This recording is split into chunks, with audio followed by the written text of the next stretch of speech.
Hello guys, it has been a while since the last video that I posted on the YouTube channel, a little bit due to the various travel that I had to do, Mexico, Italy, China, and to some training that I had with advanced students of mine. Moreover, we just finished the event in China with Shifu Zhou and Shifu Costantino Valente, where we had a group of people who got treated for health problem. Some of them they came for energy treatments to boost their practice. I've been asked by Shifu Zhou to organize event in this sense, so if you are interested, please get in touch if you want to have a health treatment or energy boost.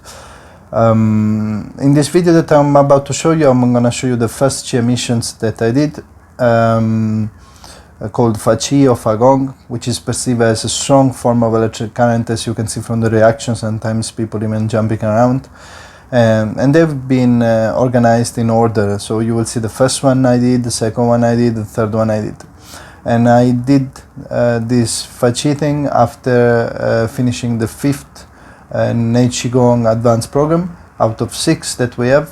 I finished it about 10 days ago now, 2 weeks ago maybe, and I was lucky enough to come to China to meet Shifu Zhou, who helped me also with the energy practice to be able to do what you see in these videos. So if you have any question, or if you want to join the next event, there is a waiting list, RSVP list, to sign up if you wish to attend. So now enjoy the videos. If you have any question, please feel free to get in touch.